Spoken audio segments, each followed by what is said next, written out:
Hebreus capítulo 2. Hebreus capítulo 2, dos versos 1 ao 4. Por isso, é necessário atentarmos mais ainda para as coisas que ouvimos, para que nunca nos desviemos delas. Pois se a palavra falada por meio de anjos permaneceu firme, e toda transgressão e desobediência receberam justa punição, como escaparemos se desconsiderarmos tão grande salvação? Essa salvação, tendo sido anunciada inicialmente pelo Senhor, foi depois confirmada a nós pelos que a ouviram, e juntamente com eles, por meio de sinais, Deus testemunhou feitos extraordinários, diversos milagres e dons do Espírito Santo, distribuídos segundo a sua vontade. Amém. Vamos orar.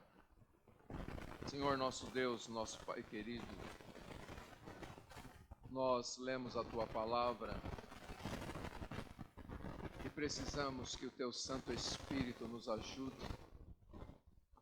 que o Teu Santo Espírito abra o nosso entendimento para que possamos compreender a Sagrada Letra. Fala conosco, que o Teu poder se manifeste em nossas vidas, para que de fato nossas mentes sejam renovadas, nossas vidas sejam transformadas, e nós possamos ser mais semelhantes ao Teu Filho Jesus. Realiza, Senhor, as Tuas obras em nossos corações, em nossas vidas, e glorifica o Teu santo nome. E é no nome do Senhor Jesus que nós oramos e Te agradecemos por tudo. Amém. Amém, queridos. Então nós começamos a estudar aqui, e o escritor aos Hebreus faz essa ligação com o capítulo 1. Ele vai apresentando Jesus, a supremacia de Jesus, a grandeza de Jesus, a superioridade de Jesus. E aí ele começa esse capítulo 2 dizendo: por isso, por causa de tudo isto que eu falei até agora, que eu apresentei até agora a respeito de Jesus, por estas coisas é necessário estarmos mais ainda, né? É necessário atentarmos mais ainda para as coisas que ouvimos. E nós falamos sobre este alerta que ele faz sobre o perigo que existe quando nós não damos atenção ou quando nós não retemos a palavra de Deus em nossos corações. E o alerta que ele faz, né, esta ordem que ele dá, ele tanto faz uma advertência como ele dá uma ordem a respeito da palavra de Deus. E isso fica muito claro no verso 1, mas os versos 2 ao 4, então, ele vai deixar claro que essa exortação deve ser levada muito a sério, né? E nestes versos, então, nós vamos ver que ele coloca de duas formas. Ele apresenta num tom negativo, como também num tom positivo, a respeito da mensagem cristã, a respeito dos ensinamentos do Senhor Jesus Cristo. Então, primeiramente aqui neste tom negativo, né, ele diz o seguinte: pois se a palavra falada por meio de anjos permaneceu firme, e toda transgressão e desobediência receberam justa punição, como escaparemos se desconsiderarmos tão grande salvação? Então veja, ele vai começar aqui de um argumento menor para um argumento maior. Ele vai mostrar aqui que a antiga aliança deveria ser levada a sério, né? Ainda que, como nós vimos no capítulo 1, ela tenha sido apresentada através do ministério de anjos, e ela está subordinada à nova aliança. Contudo, o escritor aos Hebreus vai mostrar que o Velho Testamento era, assim, palavra de Deus. E como palavra de Deus, ela é válida e é irrevogável, né? Tem gente que fala, vamos esquecer o Velho Testamento, mas não, o Velho Testamento é palavra de Deus e é irrevogável. E diz aqui o escritor aos Hebreus que toda transgressão ou desobediência recebeu justo castigo. Então, o Antigo Testamento, como os primeiros leitores aqui de Hebreus bem conheciam, está repleto de exemplos de pessoas que desobedeceram a antiga aliança e foram severamente punidos. Nós temos o exemplo de Coré, Datã e Abirão, que eles se rebelaram contra a lei do Senhor, contra a liderança de Moisés, contra aquilo que Moisés estava passando para eles da parte do Senhor, que estava liderando eles no plano de Deus, e a rebelião deles teve como consequência que a terra se abriu e eles foram engolidos pela terra. Nós temos ainda o exemplo dos filhos de Arão, Nadab e Abiú, que agiram contrário ao ensino do Senhor com relação à adoração, a oferecer os sacrifícios ao Senhor, e também eles foram consumidos na presença de Deus. Nós temos ainda o exemplo de toda a nação de Israel, que na sua totalidade, com exceção de Josué e Caleb, toda aquela geração que se rebelou contra Deus, que se recusou a seguir os planos de Deus, não confiou no Senhor, eles vagaram por 40 anos no deserto e todos eles morreram ali no deserto. Então, estes são exemplos daqueles que desobedeceram a antiga aliança e foram severamente punidos por sua desobediência. Então, o texto bíblico deixa muito claro uma questão que nós precisamos entender, que era Deus quem estava falando. Ainda que Deus fez uso dos seus mensageiros, os anjos, era Deus quem estava falando. A palavra, isto é, a lei do Antigo Testamento, era obrigatória para todo o povo de Deus, porque por trás desta palavra estava o próprio Deus, o Deus que havia feito uma aliança com eles lá no Monte Sinai. Então, o que dá validade à palavra de Deus, o que leva a nós a obrigatoriedade, como nós vimos a versão inglesa, ela é traduzida desta forma: somos obrigados a guardar a palavra, porque, como eu disse, por trás desta palavra está a presença de Deus, está o próprio Deus, e então esta palavra é eterna, e Deus é fiel à sua palavra. Quando nós cantamos Deus é fiel, e até nós mudamos um pouquinho lá a letra, porque dizia tu és fiel a mim, não, Deus é fiel à palavra dele. Então, as promessas que Ele nos fez, Ele é fiel a esta promessa, a esta palavra que Ele nos deu, ok? Deus não é fiel a nós, Deus é fiel à sua palavra. E quando nós guardamos a sua palavra, então a sua bondade vem sobre nossas vidas, a sua fidelidade se manifesta em nossas vidas. Amém, queridos? Então, Deus é fiel à sua palavra.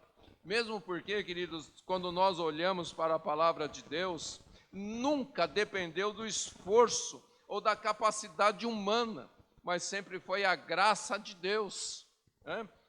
Zacarias capítulo 4, verso 6, diz: não por força nem por poder, mas pelo meu espírito, diz o Senhor dos exércitos. Nós temos o exemplo de Abraão, lá em Gênesis capítulo 15, no verso 6, que está escrito o seguinte: e Abraão creu no Senhor, e o Senhor atribuiu-lhe isto como justiça.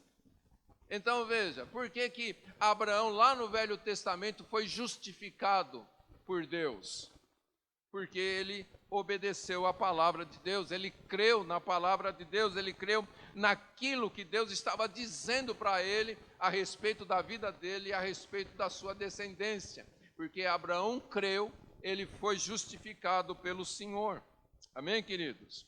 Hebreus capítulo 11, você vai ler lá Hebreus capítulo 11, depois, pela graça de Deus, se o Senhor permitir, nós vamos estudar esse capítulo bem detalhado, mas só para a gente ter aqui uma ideia, mostra que todos aqueles que obtiveram a aprovação de Deus foram aqueles que agiram pela fé na palavra de Deus. Eles ouviram Deus falar com eles ouviram a palavra de Deus, eles creram na palavra de Deus, eles agiram em fé na palavra de Deus, e por isso eles foram aprovados por Deus. Amém, queridos? Como o Jefferson até citou na terça-feira, no estudo de Provérbios, o que eles precisaram fazer era admitir a incapacidade deles, admitir a falta de sabedoria para receber sabedoria. Então, é sempre assim, queridos, o que Deus espera de nós é que nós confessemos as nossas fraquezas, que nós confessemos as nossas incapacidades e que nós confiemos na sua graça e no seu poder sobre nossas vidas. Como Paulo dizia, a capacidade sempre vem de Deus. Não que nós possamos fazer algo de nós mesmos, mas a capacidade vem da parte de Deus sobre o seu povo.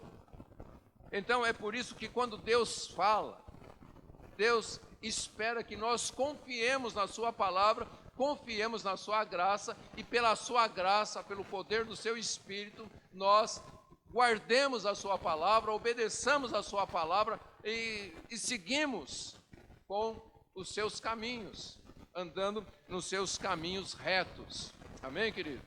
Sempre pela sua graça. Então, por isso que Deus, talvez eu vou usar uma palavra aqui meia pesada, mas é por isso que Deus nos cobra, porque não depende de nós. A única coisa que Deus espera de nós é que a gente confie nele. E o mais impressionante é que a fé para confiarmos em Deus também não depende de nós, é Ele que nos dá. Então, quando alguém diz é difícil seguir o caminho de Deus, na verdade, queridos, essa palavra só mostra a falta de confiança no próprio Deus que falou conosco. Porque Ele, como nós estudamos em Filipenses, Deus opera em nós tanto o querer quanto o efetuar. Tudo vem de Deus. Tudo depende só de Deus. É por isso que quando Jesus estava nascendo neste mundo, vindo a este mundo, os anjos cantaram: paz na terra aos homens de boa vontade. Porque o que falta, na verdade, é esta boa vontade em dizer: Deus, o Senhor disse isto é a verdade, e eu dependo do teu Espírito para andar segundo a tua palavra. Amém, queridos? Então, pensando nisto, que a capacidade sempre vem de Deus sobre nossas vidas, e se tudo que a Bíblia fala sobre a velha aliança, se tudo isto realmente é a verdade, e é a verdade, e o Velho Testamento é uma salvação, uma revelação, vamos dizer assim, menor do que a salvação revelada em Jesus Cristo. É por isso que o autor aqui aos Hebreus pergunta: como escaparemos se negligenciarmos tão grande salvação, trazida agora pela nova aliança, trazida através da morte e ressurreição do nosso Senhor Jesus Cristo? Então, querido, essas palavras aqui do escritor aos Hebreus deveriam eliminar a ideia comum de que a nova aliança ou o Novo Testamento seja uma lei mais fácil do que a antiga aliança. É interessante porque há um pensamento, né, que vai entrando na igreja, que Deus, no Velho Testamento, ele era como um legalista, né?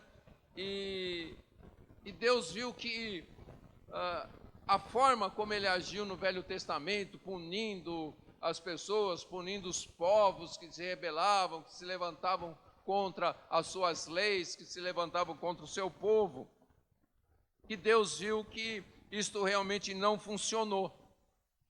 Então, no Novo Testamento, na Nova Aliança, Deus decidiu simplesmente amar as pessoas, né?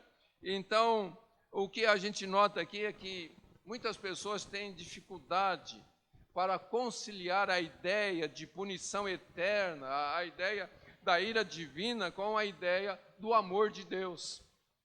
Parece que são duas coisas que não podem estar unidas, né? Mas essas pessoas, então, elas creem que, de uma maneira ou de outra, o amor de Deus agora vai garantir a salvação de toda a humanidade no último dia. Que, de alguma forma, Deus não vai levar em consideração o que as pessoas fazem, a rebelião. Então, não importa se as pessoas são cristãs, se elas são budistas, se elas são espíritas, não importa o que elas sejam. No último dia, o amor de Deus vai ser maior do que tudo isto e vai salvar toda a humanidade, não importando a forma como as pessoas vivem. Então, queridos, essa ideia é totalmente errada, né? Primeiramente porque interpreta muito mal o Velho Testamento, porque o Velho Testamento mostra não apenas um Deus santo, mas também um Deus que ama o seu povo. Essa ideia de que o Deus do Velho Testamento era ruim, isso não existe. Essa ideia que Deus passou a amar somente no Novo Testamento é totalmente antibíblica. Deus sempre amou o seu povo. Ele sempre foi justo, ele sempre foi santo, mas também sempre amou o seu povo, ok? Então, não importa, na verdade, mais importante, né, que ainda que se negue o enfoque central do texto, essas ideias negam o enfoque central do texto, o que nós precisamos entender é que a velha aliança, ela valoriza a nova aliança, ok? Então, o que o escritor aos Hebreus está mostrando aqui é que há uma salvação superior à salvação do Antigo Testamento, por causa da morte de Jesus lá na cruz do Calvário. Mas ao mesmo tempo que ele mostra uma salvação superior, ele mostra uma obrigação mais rigorosa em receber pela fé o que Deus fez através de Cristo lá na cruz do Calvário. Amém, queridos? Então, para aqueles que pensam que o Novo Testamento representa Deus rejeitando o julgamento e apoiando um amor indiscriminado por todas as pessoas, elas podem ser corrigidas pelo Novo Testamento quando Jesus pronuncia uma série de ais sobre os fariseus. Por exemplo, lá em Mateus capítulo 11, versos 23 e 24, Jesus vai falar a respeito de Cafarnaum, porque Cafarnaum foi a cidade onde Jesus mais fez milagres, onde Jesus mais ensinou a respeito do reino de Deus. E então Jesus fala assim, Mateus capítulo 11, versos 23 e 24: Tu, Cafarnaum, elevar-te-ás porventura até o céu? Descerás até o inferno. Porque se em Sodoma se tivessem operado os milagres que em ti se fizeram, teria ela permanecido até o dia de hoje. Digo-vos, porém, que menos rigor haverá no dia do juízo para com a terra de Sodoma do que para contigo. Então veja, se as pessoas acham que agora Deus passa por cima do pecado, porque Deus revelou o seu amor, estas pessoas estão muito enganadas, ok? A apresentação que Jesus faz da lei de Moisés serve para mostrar que cada uma daquelas pequenas diferenças nas exigências da lei em relação aos ensinos de Jesus, mostra que Jesus pretende algo muito mais profundo do que a lei do Velho Testamento produzia, né? Porque, veja só, vamos pegar alguns exemplos aqui. Em Mateus capítulo 5, nos versos 21 e 22, no Sermão do Monte, Jesus ensinou da seguinte forma: Ouviste o que foi dito aos antigos: não matarás, e quem matar estará sujeito a julgamento. Eu, porém, vos digo que todo aquele que sem motivo se irar contra seu irmão estará sujeito a julgamento. E quem proferir um insulto a seu irmão estará sujeito a julgamento do tribunal. Então veja, Jesus, eu peguei só uma das coisas aqui do Velho Testamento, mas você pode ler o capítulo 5 e você vai ver Jesus falando sobre vários pontos da antiga aliança. Jesus está apresentando as leis do Antigo Testamento nos termos de exigências espirituais muito mais elevadas. Porque o Velho Testamento, ele exigia algo externo das pessoas. Não matarás. Se alguém matar, estará sujeito a julgamento. Agora Jesus fala sobre o que vai no coração da pessoa.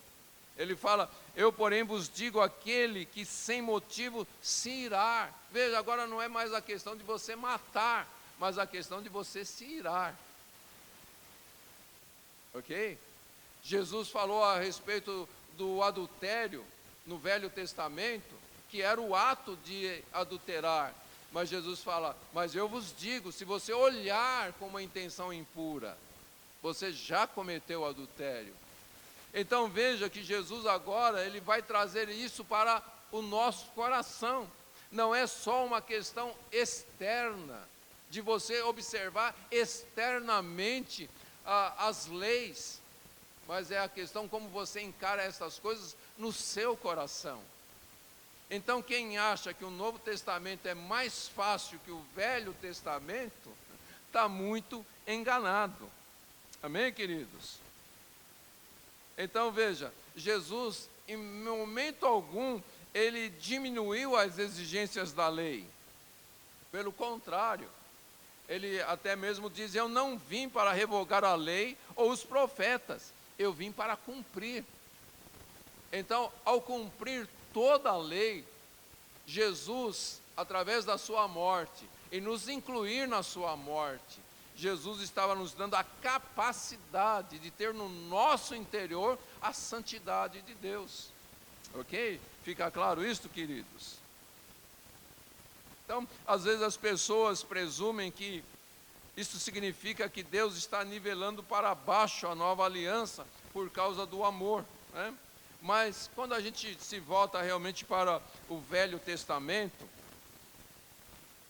as pessoas têm uma ideia de que obedecer o Velho Testamento era algo que era simplesmente seguir regras e regulamentações, e que na nova aliança agora Deus é mais complacente, e tudo que Deus exige de nós é que a gente ame, simplesmente amar, né?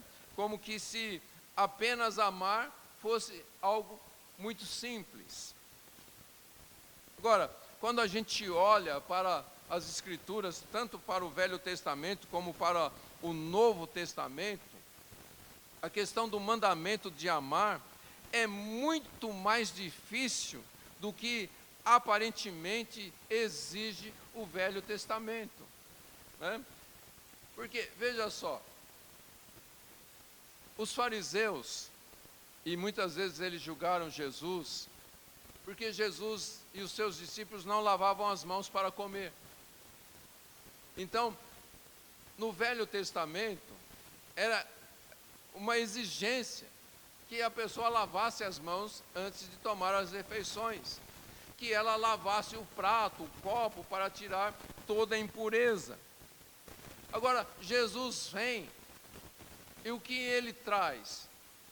Que você não tem que lavar simplesmente as mãos, você tem que limpar o seu coração.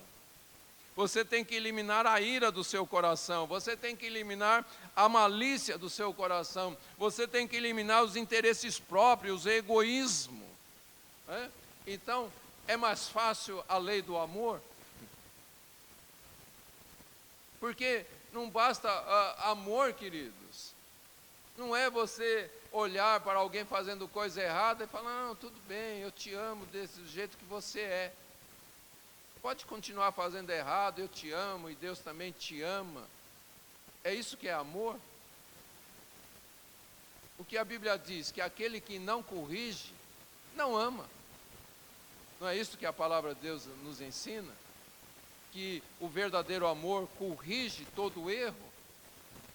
Então, será que é mais fácil guardar o Novo Testamento do que o Velho Testamento? Então, essa é a grande questão, né?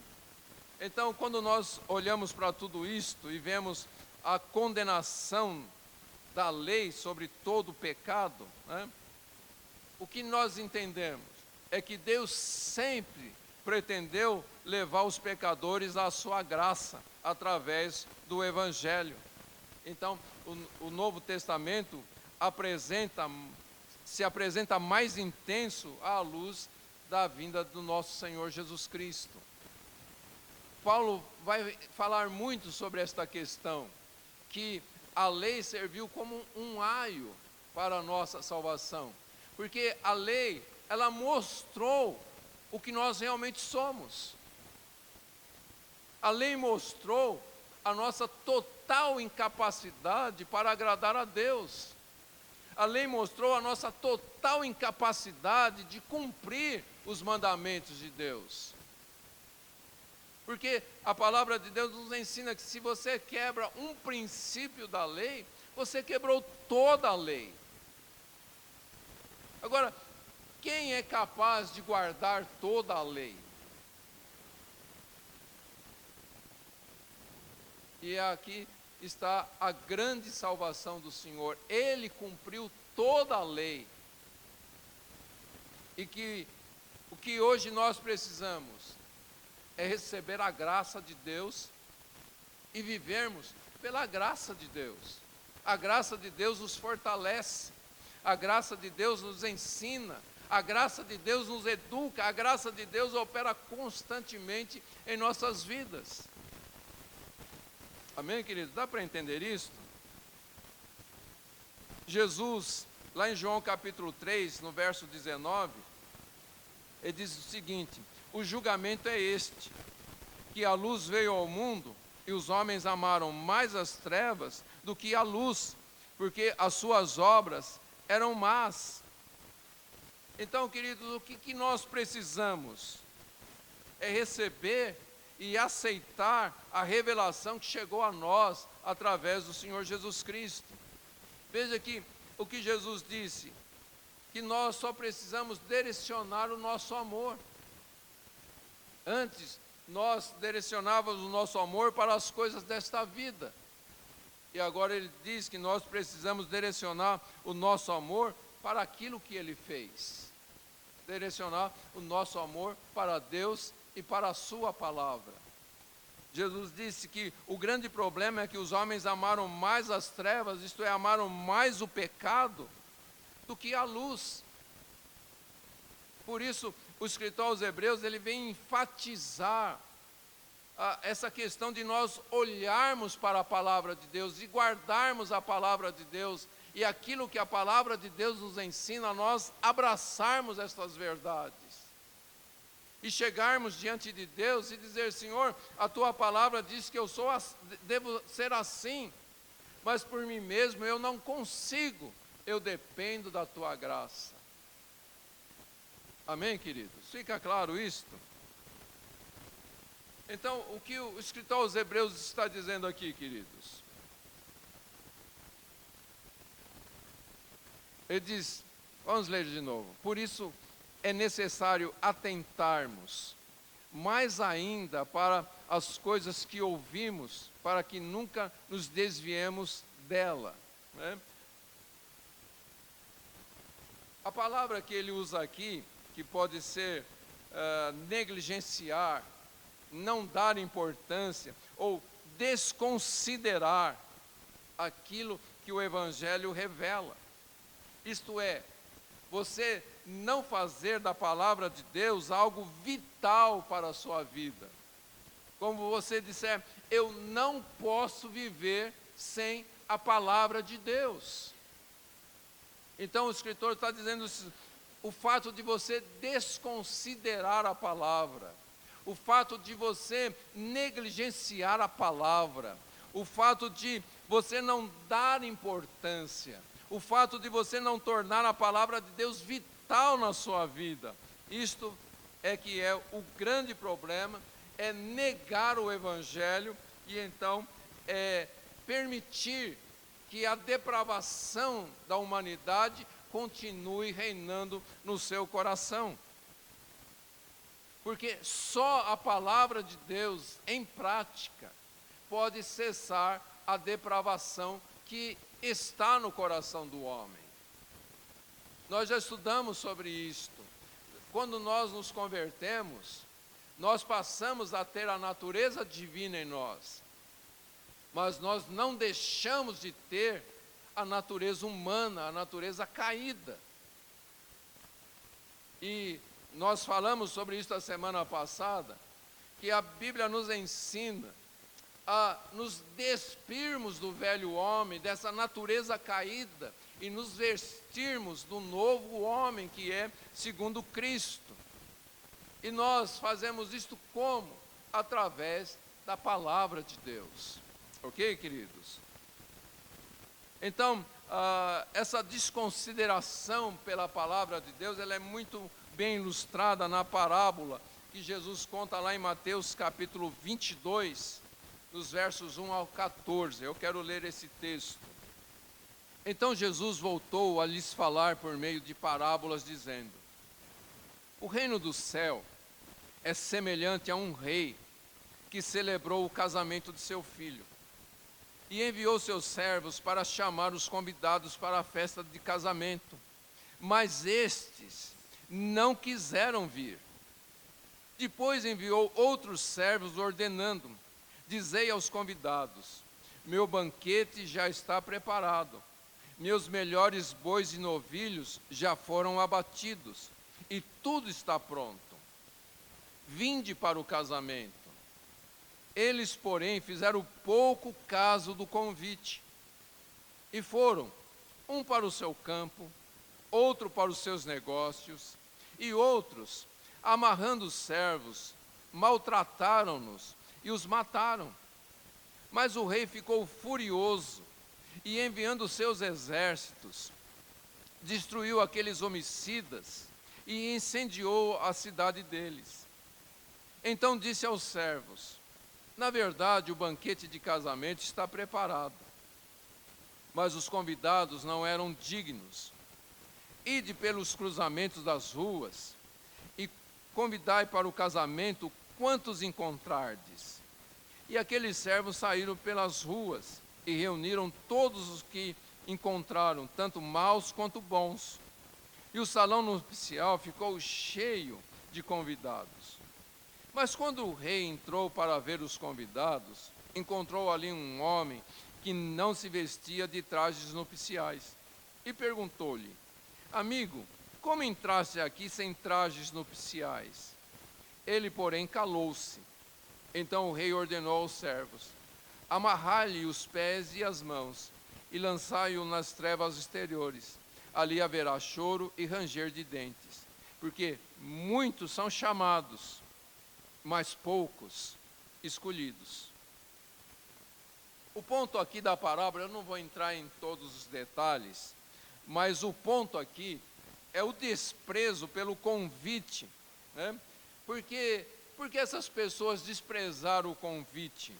Porque eles tinham coisas que eram mais atraentes para eles do que o convite do rei.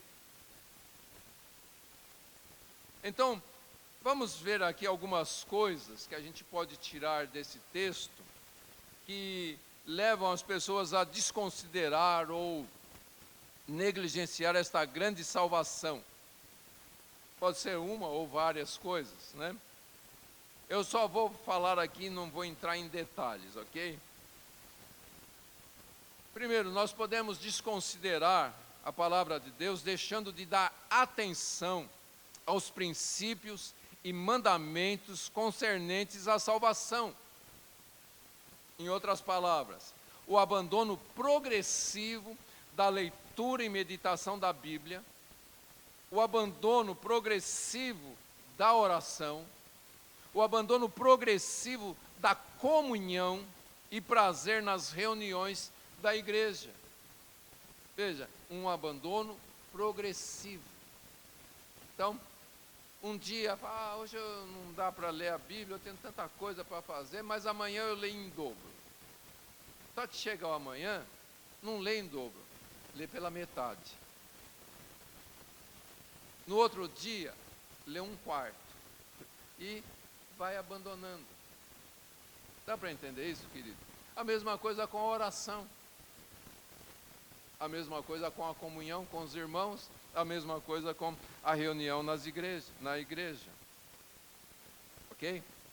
Segundo ponto aqui, o interesse crescente pelas coisas terrenas, o egoísmo e a cobiça crescendo a cada dia. Terceiro, permitir que o coração fique morno em relação a Cristo, em relação ao sacrifício de Jesus, isto é, o sacrifício de Jesus já não nos constrange mais.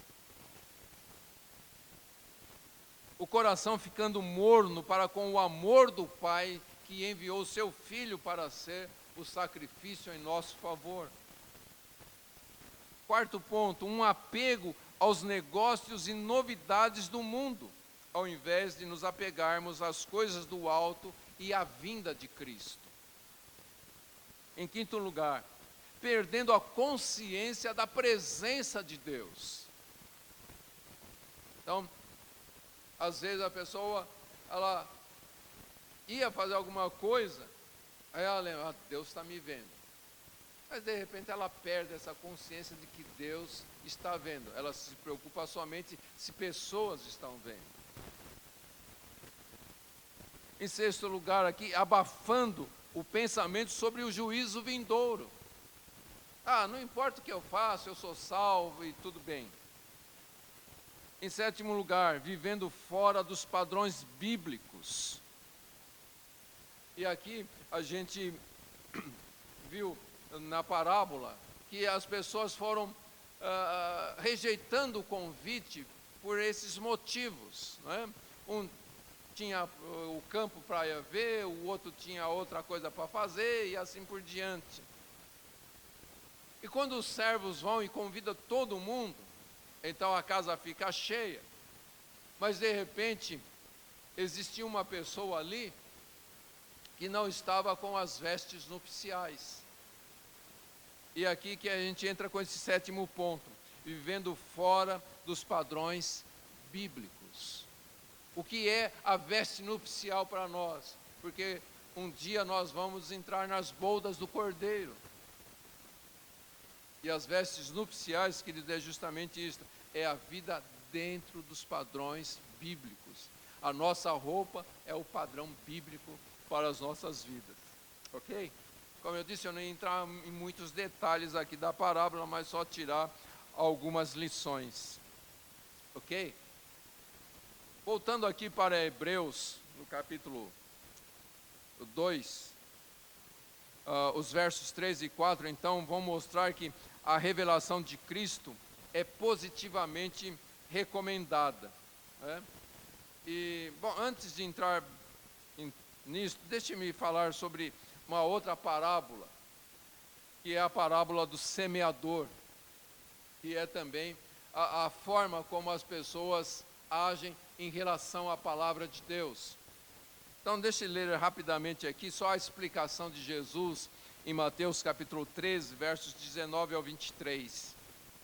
Ele diz: a todo que ouve a palavra do reino e não a entende, vem o maligno e tira o que lhe foi semeado no coração.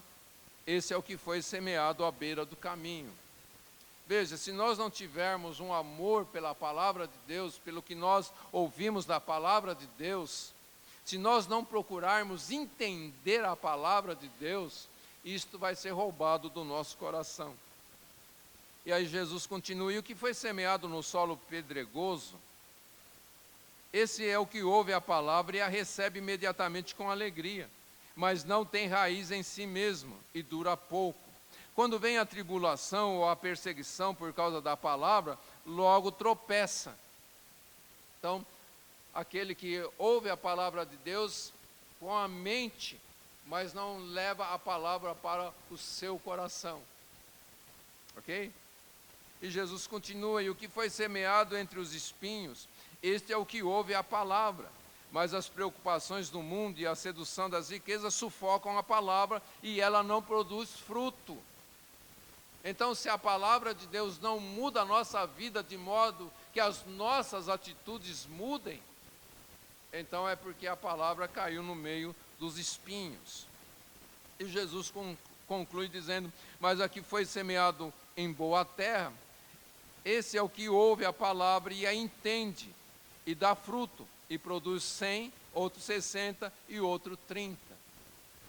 Então veja, queridos, quando o escritor aos Hebreus diz aqui, é necessário atentarmos para o que temos ouvido. A prova que nós temos atentado para o que temos ouvido é o fruto que é produzido através de nossas vidas. É o fruto de uma vida cristã. É a ação do Espírito de Deus em nossas vidas, glorificando a Deus. Amém, queridos? É aquilo que Jesus diz, que nós somos o sal da terra e nós somos a luz do mundo.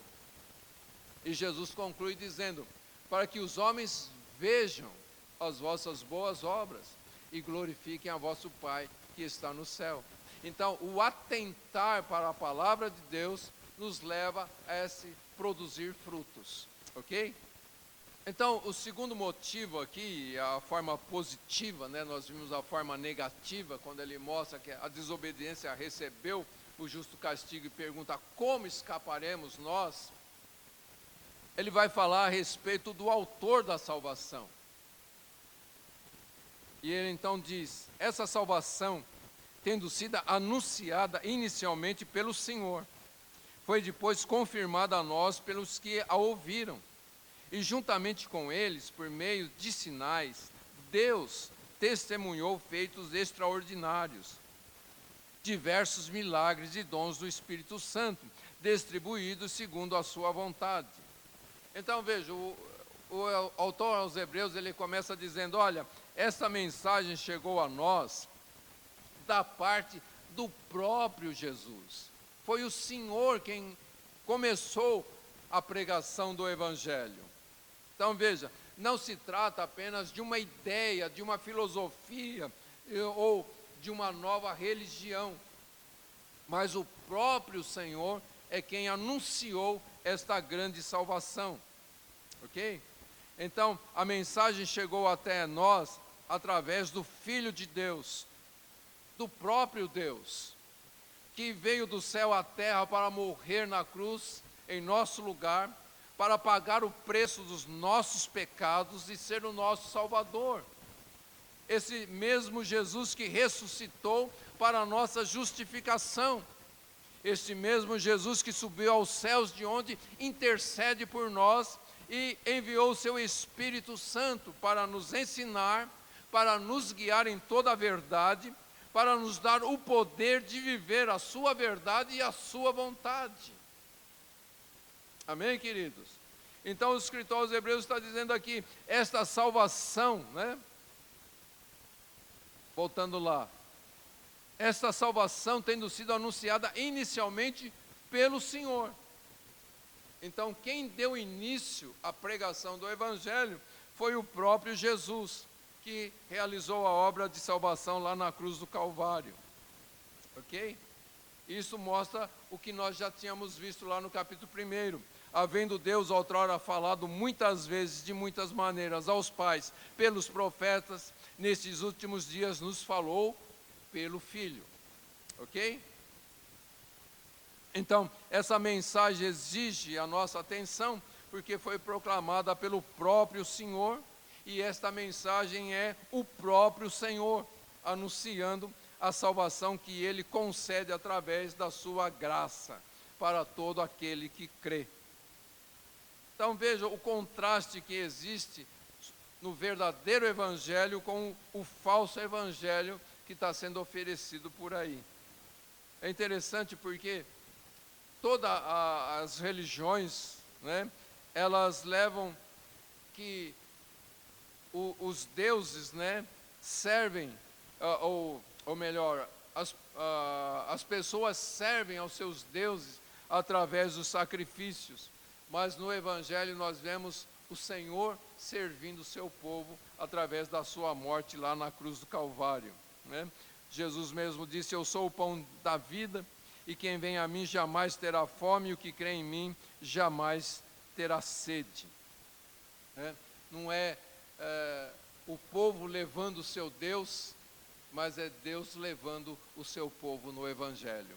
Amém, queridos? O segundo ponto aqui que nós vemos, ele fala, primeiramente, a mensagem foi o Senhor, né? Depois ele diz, e também foi atestada pelo ministério apostólico. Então, uma das maravilhas que certificam a origem divina do Evangelho é o testemunho dos apóstolos. Isso é um ponto muito interessante, queridos, porque os discípulos, e a gente vê principalmente Pedro e João, eles foram os primeiros a chegar ali no sepulcro, depois da anunciação da ressurreição de Jesus.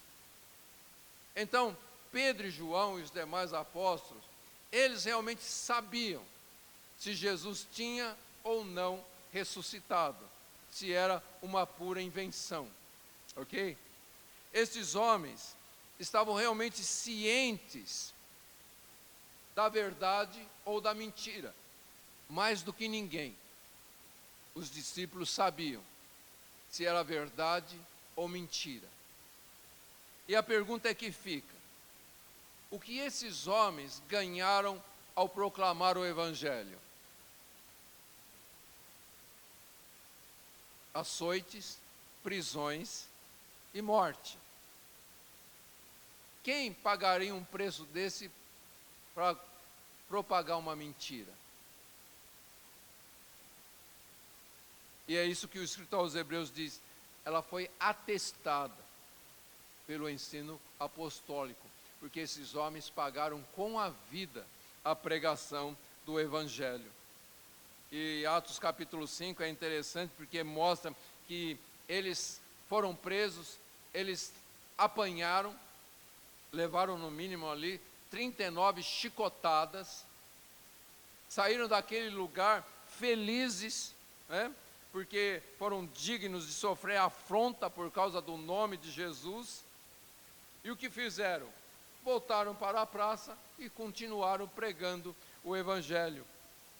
Então, essa atitude destes homens em relação ao Evangelho, de sofrer, de ser preso, de morrer, e morrer não foi algo assim, tão uma morte, vamos dizer, rápida, né? Esses homens, a maioria deles foram crucificados, sofrendo dores terríveis. E é isso que o escritor aos Hebreus está dizendo. O Evangelho chegou a nós através dos discípulos, dos apóstolos, que confirmaram a mensagem do Evangelho.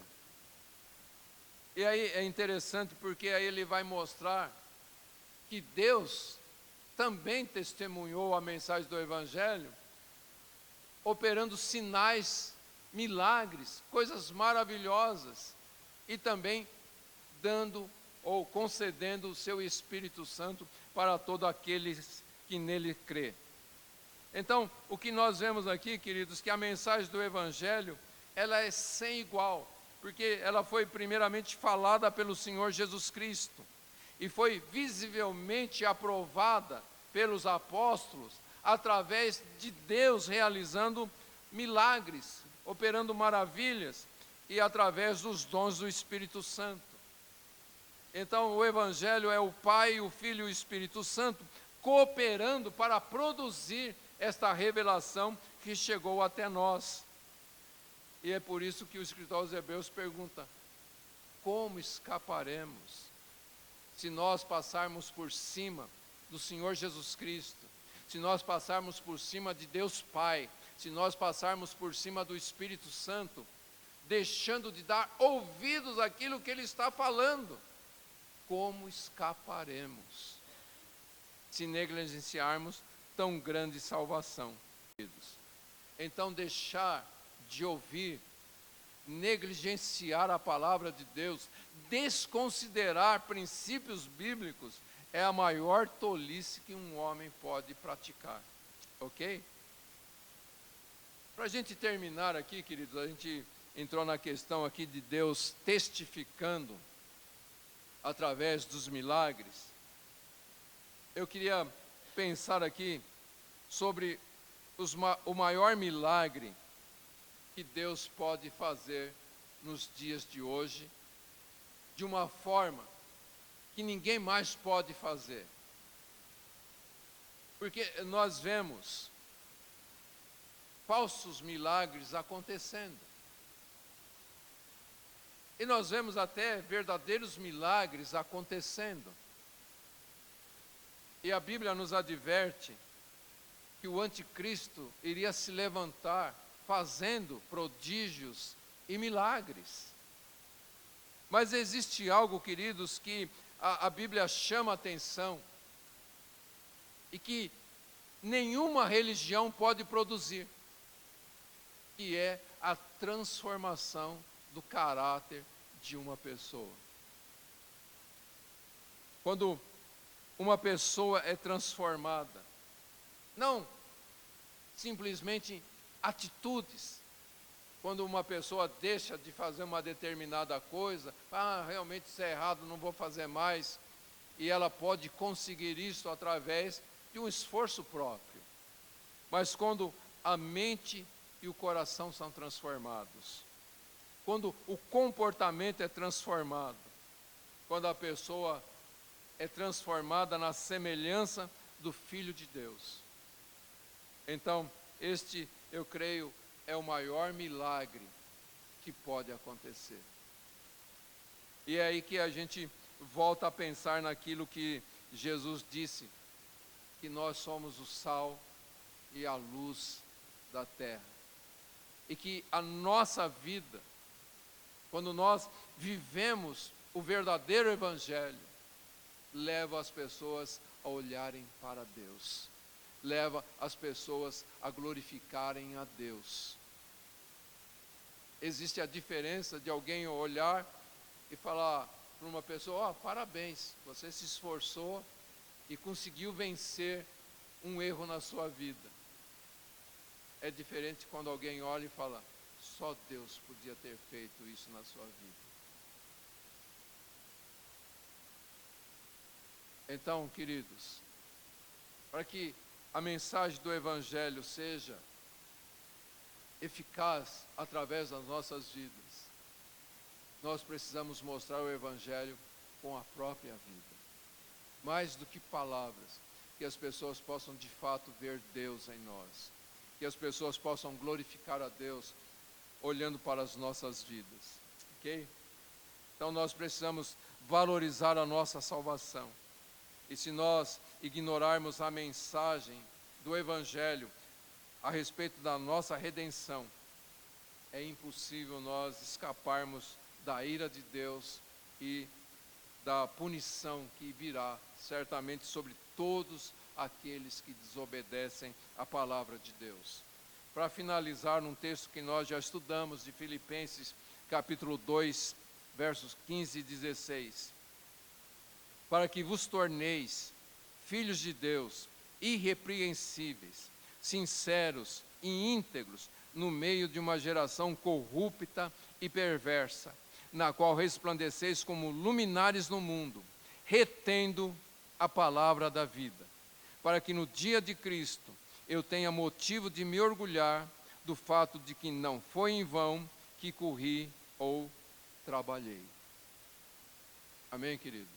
Que as nossas vidas, retendo a palavra de Deus, retendo a palavra de Cristo, possa glorificar a Cristo e o sacrifício de Cristo e tudo que estes homens sofreram para que o Evangelho chegasse até nós. Diz Paulo, para que eu tenha motivo de me orgulhar de que não foi em vão. Amém, queridos?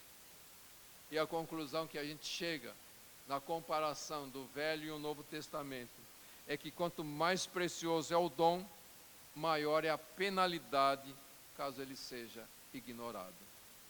E é por isso que o escritor aos Hebreus diz: se aqueles que deixaram de observar a velha aliança foram punidos, como escaparemos nós? Amém, queridos? Então, o que a gente entende aqui, queridos? As pessoas dizem: hoje nós vivemos no tempo da graça. A graça é muito mais rigorosa do que a lei. É isto que o escritor aos Hebreus está dizendo aqui. A graça é muito mais rigorosa do que a lei. Se aqueles que desobedeceram à lei foram punidos, como escaparemos nós? Ok? Deu para entender isso, queridos? O Evangelho não é brincadeira. O Evangelho é coisa séria. Não é para ser levado de qualquer jeito. É para ser levado conforme está escrito. Amém? Amém, queridos.